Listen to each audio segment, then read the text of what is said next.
What's up, Wolfpack? I am so tired of bullshit. I feel lonely,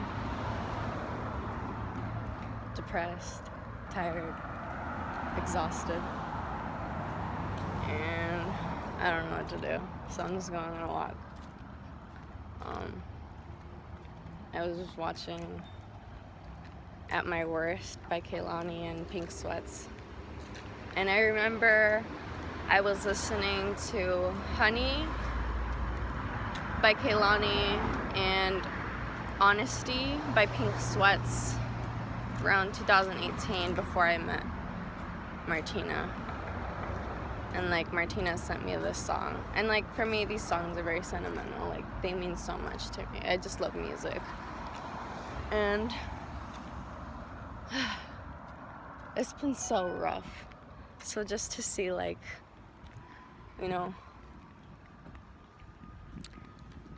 this music bring back these memories and see these two artists come together after I was listening to them separately, and it's cute, but at the same time I'm like, fuck, this bitch really sent me this song and didn't mean a word of it.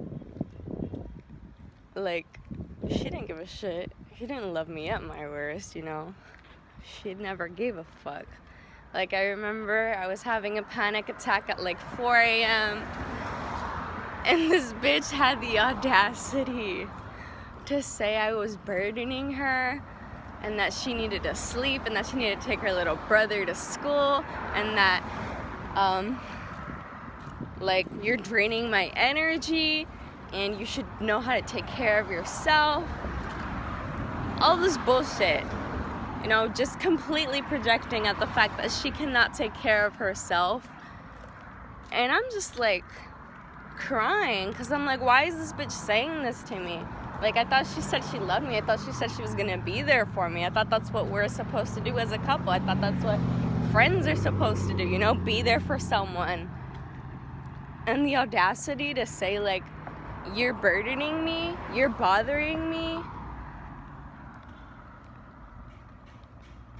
I'm just looking back at that, and I was justifying it. I was like, yeah, you're right. I am being a burden. I am an asshole for having a fucking panic attack at 4 a.m. And now, thinking about it, I'm like, that's so natural. I'm going through so much.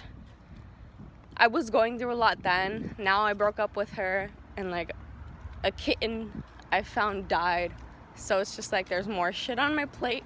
But the audacity this bitch had, what do I look like to you? Am I just, she didn't give a fuck about me. I remember she'd only call me at night pretty much. And it's just so draining. 'Cause fuck. I was nothing to you. And it's just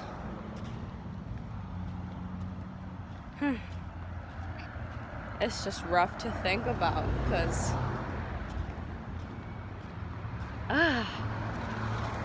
and I'm just so angry, not at myself anymore, but to my so-called mother.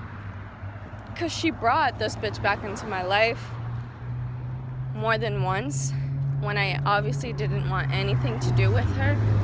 So in a sense, I do blame my mother, Maria, for bringing her back. Because I didn't have a choice. I live with this woman, or I lived with her, and she just popped up and it's just being gaslighted and by this enabler, who also abused me. It's just wow, just the audacity these people have. This bitch is supposed to be my mom and protect me, but no, she just enabled abuse because she's abusive herself. Isn't that wonderful? Isn't that such a great story? Thank you, so-called mom, for taking care of me and loving me at my worst. which really means you didn't want to deal with me, so you'd rather give me to someone who didn't give a shit about me than to have to deal with me, because that's happened more than once. You know, like, for example, karate. She didn't want to take me to karate. She was too fucking lazy. So, this person who was also just very toxic. And I didn't have anyone at the time, so I looked up to this person as if they were my idol, as if they were a father figure and everything. But, you know, they didn't mean nothing. They were just assholes, too. Racist, misogynistic, sexist, all of that shit. So, yeah. And me speaking about the truth that happened between me and this person. Like, she didn't want to take care of me. Then there was Annalisa Cadigay, my boss from work, who took me to her place, which was 3 hours away from where I originally lived, in Marina County, California, where I was abused again.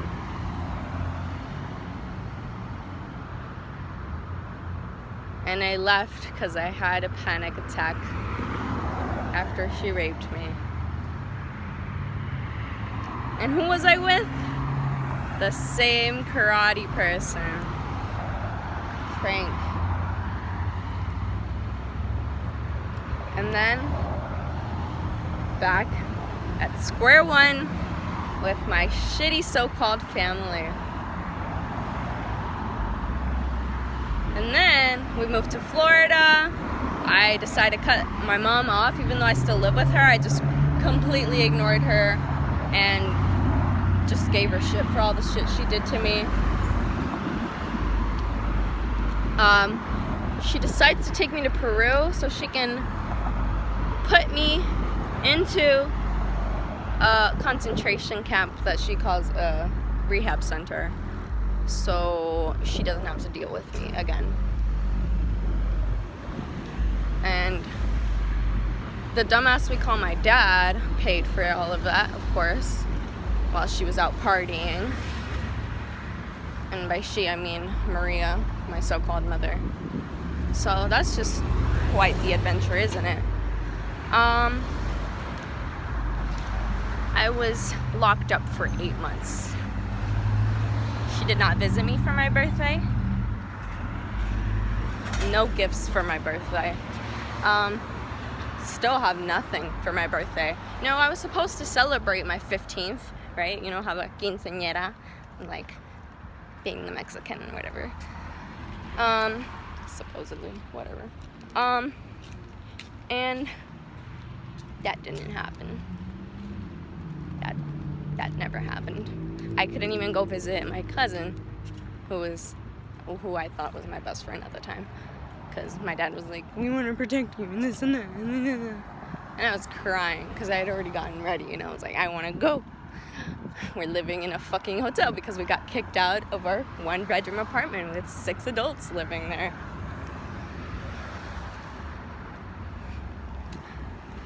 And I had to take a bus to school. That was like when I was 14, 15.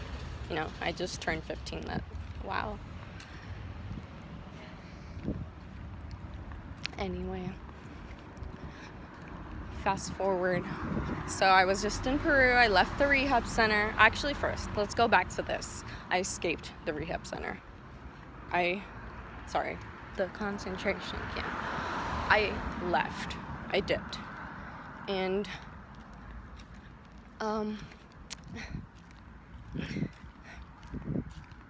since Maria had already put this idea that I need to forgive people, which means talking to them in her conditions and talking things through with them, I ended up calling Martina after we broke up, after 9 months of dating.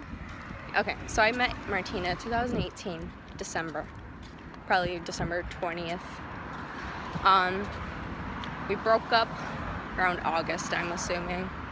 I totally cut her off because I was like, I'm not going to be cheated on and treated like a piece of shit. Like, I cut her off. She was the one that broke up with me because supposedly we needed to be mature. And then she went and dated her ex again. Like that time we broke up and she ended up kissing her ex that very night. Wow, so mature, Martina. So, I escaped the rehab center. I call Martina because I'm like, I should work things out with her. And I fall back into the trap. And I get back with her. So I'm locked up. I end up blocking her again.